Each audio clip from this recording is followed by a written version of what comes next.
లోక కళ్యాణం కోసం శ్రీశైలం దేవస్థానం వారు ఆలయ ప్రాంగణంలో నందీశ్వర స్వామికి విశేష అర్చనలు జరిపించబడ్డాయి. దేవస్థానం సేవగా సర్కారీ సేవ ఈ కైంకర్యం జరిపించబడుతుంది. ప్రదోష కాలంలో అనగా సాయం సంధ్యాల సమయాలలో ఈ విశేష పూజలు జరిపించబడుతుంది. కాగా శ్రీ స్వామి అమ్మవార్ల ఉత్సవమూర్తులను నంది వాహనంపై ఆరగింపచేసి అర్చక స్వాముల వేద పండితుల విశేష పూజలు చేస్తారు. ఆ తర్వాత స్వామి అమ్మవార్ల ఆలయ ప్రదక్షిణల అనంతరం విశేష అర్చనలు ముందుగా లోకక్షేమాన్ని కాంక్షిస్తూ దేశ శాంతి సౌభాగ్యాలతో విలసిల్లాలని, ప్రకృతి వైపరీత్యాలు సంభవించకుండా సకాలంలో తగినంత వర్షాలు కురిసి పంటలు బాగా పండాలని, పాడి సమృద్ధిగా ఉండాలని, జనులు ఆయురారోగ్యాలు కలిగి వారికి అకాల మరణాలు రాకుండా ఉండాలన్న ఉద్దేశంతో ఈ సేవా కార్యక్రమాలు చేస్తారు.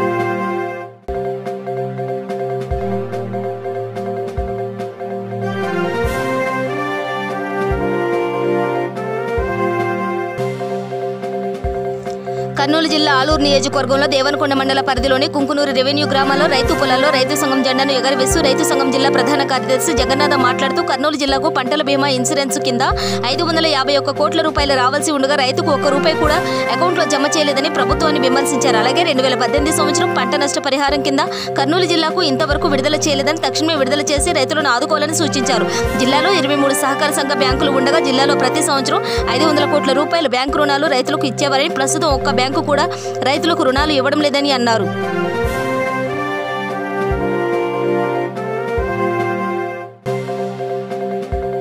కోడిమ్యాల మండలంలోని మండల టీడీపీ పార్టీ అధ్యక్షుడు గుర్రం నర్సయ్య ఆధ్వర్యంలో ఎల్ రమణ జన్మదిన వేడుకలు ఘనంగా నిర్వహించారు. ఈ సందర్భంగా కేక్ కట్ చేసి సంబరాలు జరుపుకున్నారు. మండల నాయకులు మాట్లాడుతూ రమణ గారు ఇంకా ఎన్నో ఉన్నత పదవులు చేపట్టాలని, బీసీల సంక్షేమం కోసం టీడీపీ ఎంతగానో కృషి చేసిందని అన్నారు. ఈ కార్యక్రమంలో మండల నాయకులు గజ్జల కరుణాచారి, గడ్డమీది గంగయ్య, దీకొండ గణేష్ తదితరులు పాల్గొన్నారు.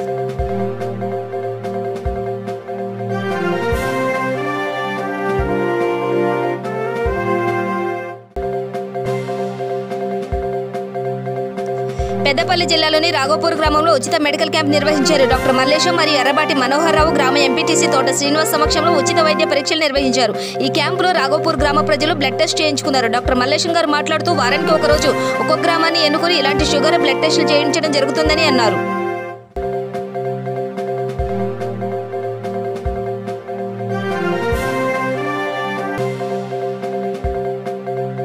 తెలంగాణ పర్యాటక శాఖ నాగార్జున సాగర్ నుండి శ్రీశైలం వరకు అత్యాధునిక సౌకర్యాలు కలిగిన క్రూజ్ టూర్ ప్యాకేజీని రాష్ట్ర ఎక్సైజ్, క్రీడా, పర్యాటక మరియు సాంస్కృతిక శాఖ మంత్రి శ్రీనివాస్ గౌడ్ బేగంపేటలో పర్యాటక భవన్లో ఏర్పాటు చేసి విలేకరుల సమావేశంలో గోడ పత్రికను విడుదల చేశారు. ఈ సందర్భంగా మంత్రి శ్రీనివాస్ గౌడ్ మాట్లాడుతూ తెలంగాణ రాష్ట్రంలో ఎంతో ప్రాచీన చరిత్ర కలిగిన రాష్ట్రంగా పేర్కొన్నారు.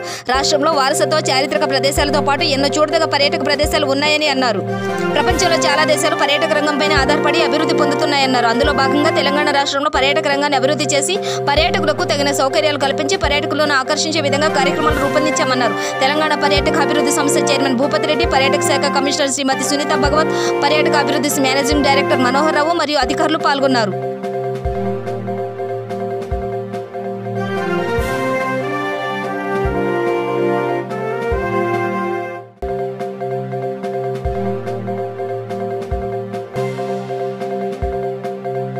మల్కాజ్గిరిలోని విష్ణుపురి కాలనీలో అపశృతి చోటు చేసుకుంది. విష్ణుపురి కాలనీలో మైత్రి నివాస్ అపార్ట్మెంట్లో ఏర్పాటు చేసిన గణేష్ మండపంలో అగ్ని ప్రమాదం చోటు చేసుకుంది. ఈ ప్రమాదంలో 2 కార్లు, 10 ద్విచక్ర వాహనాలు అగ్నికి ఆహుతయ్యాయి. స్థానికుల సహాయంతో మిగతా వాహనాలు బయటికి తీసుకొచ్చారు అపార్ట్మెంట్ వాసులు. అగ్నిమాపక సిబ్బంది రావడంతో మంటలు అదుపులోకి వచ్చాయి.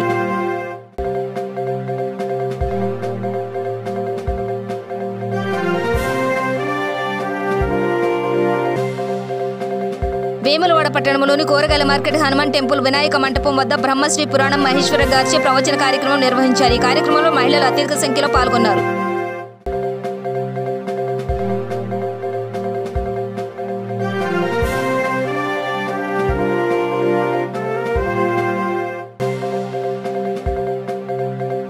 కింగ్కోటిలోని భారతీయ విద్యాభవన్లో మహతి మ్యూజిక్ అకాడమీ ఆధ్వర్యంలో ప్రముఖ లలిత గీతాల రచయిత, స్వరకర్త శ్రీ ఉషాకాంత్ 85వ జన్మదినం సందర్భంగా నాద తనుమనిసం అనే సంగీతం కచేరీని నిర్వహించారు. మన పూర్వీకుల మాట ప్రకారం సంగీతంలో రాళ్ళనైనా కరిగించవచ్చు. సంగీతం సర్వరోగ నివారణి అంటే వైద్య రంగంలో సంగీతం అనేది కూడా రోగాలను నివారించడానికి ఉపయోగపడుతుందని అన్నారు. ఈ కార్యక్రమానికి ముఖ్య అతిథులు Apollo group joint managing director Shrimati Sangeetha Reddy, Padmashri doctor Shobharaj, Shri Sriniraj, Akashvani గేయ రచయిత శ్రీ కలగా కృష్ణమోహన్లతో పాటు ఇంకా పలువురు సంగీత అభిమానులు హాజరైనారు.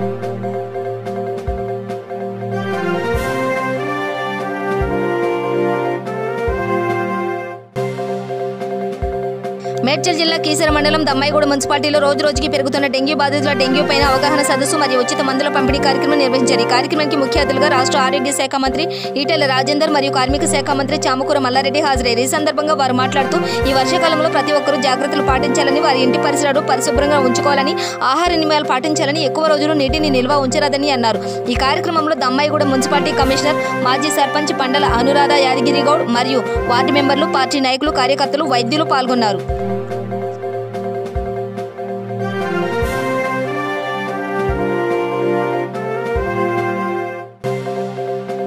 కొత్తగూడెం పట్టణంలో ఎంతో మంది ఇండ్ల నిర్మాణం చేసుకుని ఇంటి నెంబర్లు లేకపోవడం వల్ల కరెంటు సౌకర్యం, నీటి సౌకర్యం, ఇంటి పన్ను సౌకర్యం లేకుండా పోయాయని పట్టణంలో 36వ వార్డులో ఇంటి నెంబర్లు లేని వారికి ఇంటి నెంబర్లు ఇవ్వడానికి నిర్ణయించామని, రామవరం ప్రాంతంలో ప్రజలకు కూడా ఇంటి నెంబర్లు ఇవ్వడం జరుగుతుందని ఎమ్మెల్యే వనవ వెంకటేశ్వర్లు అన్నారు. పట్టణ ప్రజలకు దళారులు ఆశ్రయించరాదని, విషయాలు పరిశీలించి పూర్తి పారదర్శకంతో ఇంటి నెంబర్లు కేటాయిస్తామని, ఎవరికి అనుమానం ఉన్నా ప్రభుత్వ అధికారులను సంప్రదించండి అని ఆయన అన్నారు.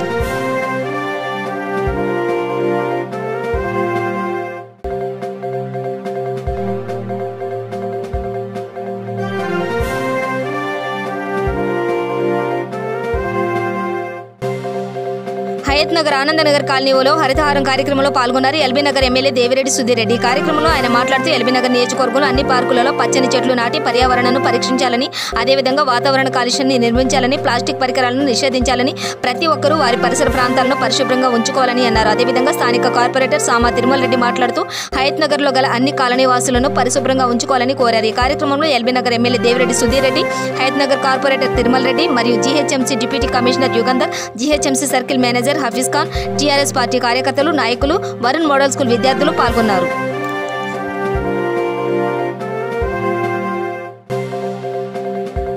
యాదాద్రి భువనగిరి జిల్లా కేంద్రంలో ప్రజాప్రతినిధులు, అధికారులకు 30 రోజుల గ్రామ పంచాయతీ ప్రత్యేక కార్యాచరణ ప్రణాళిక అమలుపై సదస్సు నిర్వహించారు. ఈ సదస్సుకు డిఆర్డీఏ జిల్లా అధికారి ఉపేందర్ రెడ్డి అధ్యక్షత వహించగా, సదస్సులో జిల్లా పరిషత్ chairman Elimineti Sandeep Reddy, MLC Elimineti Krishna Reddy, Bhuvanagiri MLA Pailla Shekhar రెడ్డితో పాటు జిల్లా కలెక్టర్ అనితా రామచంద్రన్లు పాల్గొన్నారు. ఈ సదస్సును ఉద్దేశించి వారు మాట్లాడుతూ 30 రోజులలో గ్రామ పంచాయతీ అభివృద్ధికి ఎలా అభివృద్ధి చేసుకోవాలో, ప్రణాళిక ఎలా వేసుకోవాలో వివరించారు. ఇంకా ఈ సదస్సులో జేసీ రమేష్, జెడ్పీటీసీలు, ఎంపీపీలు, ఎంపీటీసీలు, సర్పంచ్లు, జిల్లా అధికారులు సదస్సులో పాల్గొన్నారు.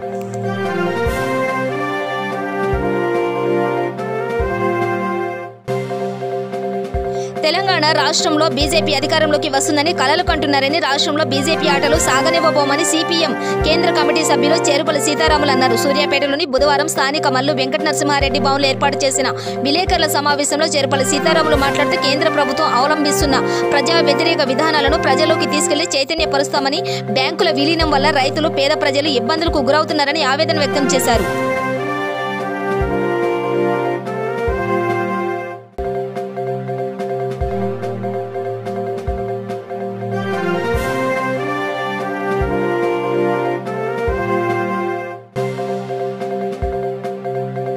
సూర్యాపేట జిల్లా కోదాడపట్నంలో కాంగ్రెస్ పార్టీ ఆధ్వర్యంలో మున్సిపాలిటీ కార్యాలయం ముందు ధర్నా నిర్వహించారు. ఈ సందర్భంగా నాయకులు మాట్లాడుతూ తెరాస ప్రభుత్వం ఏర్పడి 9 నెలలు అయినా పెంచిన పెన్షన్ సరిగా ఇవ్వడం లేదని, కొత్త పెన్షన్కు అతిగతి లేదని, సర్కార్ గొప్పలకు పోయి 57 సంవత్సరాలు దాటిన వరకు కొత్త పెన్షన్ ఇస్తామని ఎలక్షన్ సమయంలో హడావుడి చేయడం తప్ప ఇంతవరకు ఒక్కరికి కూడా ఇవ్వలేదని అన్నారు. తాము చూస్తూ ఊరుకోమని ముందు ధర్నాలు, రాస్తారోకోలు చేస్తామని డిమాండ్ చేశారు. ఈ కార్యక్రమంలో కాంగ్రెస్ నాయకులు, కార్యకర్తలు పాల్గొన్నారు.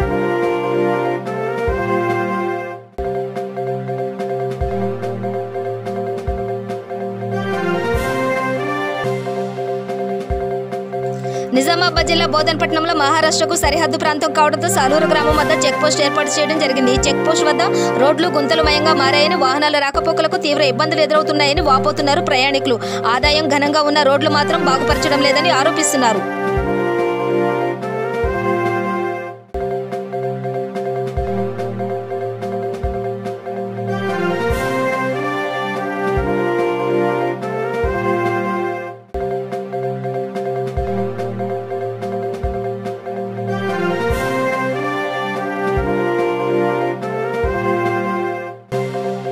నిజామాబాద్ జిల్లా రెంజల్ మండలంలోని తాడిబిలిలోని మౌలాలి తాండా, రెంజల్, నీలా, కందుకూరి గ్రామాలలో పర్యటించి గ్రామ కమిటీతో పాటు అనుబంధ కమిటీలు కార్యకర్తలను సమావేశపరిచి ఎన్నుకున్నారు.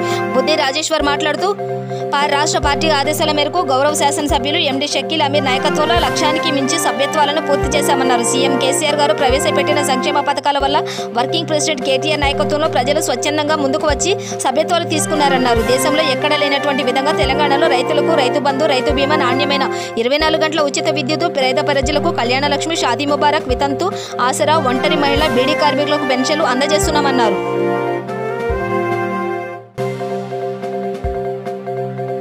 కరీంనగర్ జిల్లాలో నీటి కోసం గ్రామస్తులు ఆందోళనకు దిగారు. చొప్పదండి మండలం గుమ్లాపూర్ గ్రామం 3 రోడ్ల కూడలి వద్ద నీటి కోసం మహాధర్నా నిర్వహించారు. ఈ కార్యక్రమంలో 2000 మంది ప్రజలు పాల్గొన్నారు. గుమ్లాపూర్ సర్పంచ్ సౌజన్య శ్యామ్ సుందర్, ఎంపీటీసీ బత్తుల లక్ష్మీనారాయణ ఆధ్వర్యంలో ఈ ఆందోళన చేపట్టారు. గుమ్లాపూర్ గ్రామస్తులు 4 సంవత్సరాల నుండి నీటి కోసం ఇబ్బందులు ఎదుర్కొంటున్నారని, అయినా అధికారులలో స్పందన లేదని, ఇక గత్యంతరం లేక రోడ్డెక్కాల్సిన పరిస్థితి వచ్చిందన్నారు.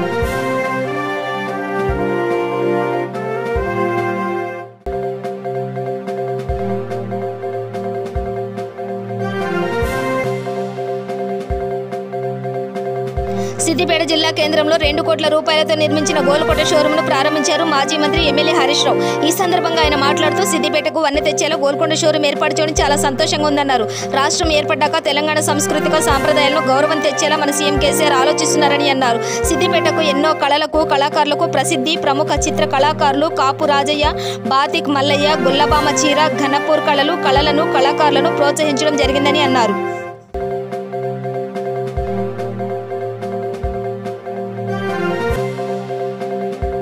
పెద్దపల్లి జిల్లా గోదావరిఖని జీఎం కార్యాలయం సమీపంలో పెద్దమ్మ తల్లి గుడి వద్ద నుండి ఇసుకను దొంగతనంగా ట్రాక్టర్లతో తరలిస్తుండగా రెవెన్యూ పోలీస్ సిబ్బంది పట్టుకున్నారు. గుడి నిర్మాణం కోసం ఆలయ కమిటీ రెవెన్యూ అధికారులతో మాట్లాడి ఇసుకను డంపు చేసుకోగా నిల్వ ఉన్న ఇసుకపై ఇసుక మాఫియా కన్నుపడింది.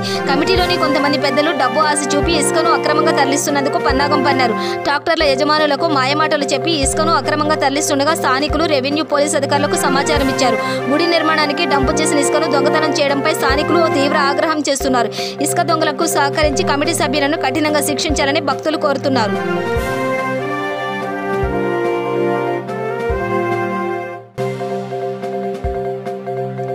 శంషాబాద్ ఎయిర్పోర్ట్ ను బాంబ్ బ్లాస్ట్ చేస్తామంటూ ఇచ్చిన మెయిల్ ను గుర్తించారు పోలీసులు. సాయిరామ్, శశాంత్ ఇద్దరు మంచి స్నేహితులు. ఈ నెల 4న శంషాబాద్ ఎయిర్పోర్ట్ ద్వారా కెనడాకు వెళ్లేందుకు ఏర్పాట్లు చేసుకున్నాడు సాయిరామ్ కెనడా వెళ్లకుండా అతని మెయిల్ ఐడి పేరుతో 4వ తేదీన ఎయిర్పోర్ట్ ను బ్లాస్ట్ చేస్తామంటూ ఎయిర్పోర్ట్ జీఎంఆర్ అధికారులకు మెయిల్ చేశాడు శశికాంత్. ఈ కేసులో విచారణ చేపట్టిన పోలీసులు అసలు సూత్రధారి శశికాంత్ ను అరెస్టు చేసి రిమాండ్కు తరలించారు.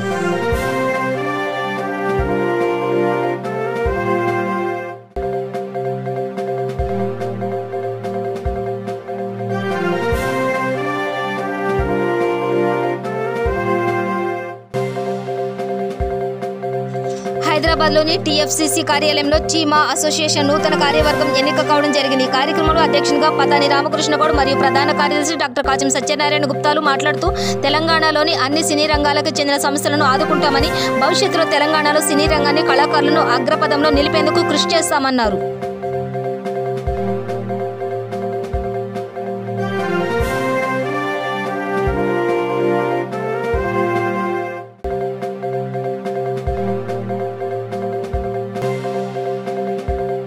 దేశవ్యాప్తంగా అన్ని ఏకర్స్ హోటల్లో జరుగుతున్న వేడుకల్లో భాగంగా ఎయిర్పోర్ట్ నోవెటల్ హార్టీఎస్ సెలబ్రేషన్స్ వీక్ ఘనంగా జరుపుకుంది. ఈ వేడుకల్లో భాగంగా run for one, run for diversity, one for manager CSR activity Novotel ఉద్యోగస్తులు నిర్వహించారు. ఈ వేడుకల్లో భాగంగా ఎన్హెచ్ఏ ప్రత్యేకంగా రైస్ కార్యక్రమం నిర్వహించారు. ఈ సందర్భంగా airport Novotel general manager Shri రవికుప్ చాందని మాట్లాడుతూ హార్టీఎస్ సెలబ్రేషన్ వీక్ మాకు అత్యంత విలువైన ఆస్తి అని, మా బృందం ఉద్యోగుల పట్ల చూపే కృతజ్ఞతకు ఒక మార్గమని, హోటల్ కోసం ఉద్యోగులు చేసిన కృషి, అతిథులను సంతోషంగా ఉంచడానికి వారు పడుతున్న కష్టానికి ధన్యవాదాలు తెలియజేశారు. ఉద్యోగులంతా కలిసికట్టుగా పనిచేసేందుకు తగిన వాతావరణం కల్పించేందుకు స్థిరంగా రానున్న రోజుల్లో కార్యక్రమాలు చేస్తామని, వారం రోజుల పాటు ఎయిర్పోర్ట్ నోవెటల్లో జరిగే ఈ కార్యక్రమాల ద్వారా సిబ్బంది పట్ల అనుబంధం మెరుగుపరచడంతో పాటు వారి కష్టానికి తగిన గుర్తింపు అందించామని, ఏకర్ హోటల్స్ వ్యాప్తంగా మా కల్చరల్ ట్రాన్స్ఫర్మేషన్ హార్టీఎస్ట్ వేడుకను చేయాలని, నోవెటల్ ఏకర్ హోటల్స్ ప్రతినిధి అతిథికి తమ ఆతిథ్యం పూర్తిగా ఆస్వాదించే స్వేచ్ఛను అందిస్తామని, 58 దేశాల్లో నోవెటల్ హోటల్స్ కలిగి ఉందని, ఇవన్నీ కూడా ప్రధాన అంతర్జాతీయ నగర వ్యాపారాల జిల్లాల పర్యాటక ప్రదేశాల్లో ఉన్నాయని అన్నారు. 10వ తరగతి, ఇంటర్ ఎక్కువ మార్కులతో పాస్ అయిన ఎన్జీఓ విద్యార్థులకు నగదు బహుమతులు పంపిణీ చేశారు. ఈ కార్యక్రమంలో నోవెటల్ సిబ్బంది పాల్గొన్నారు.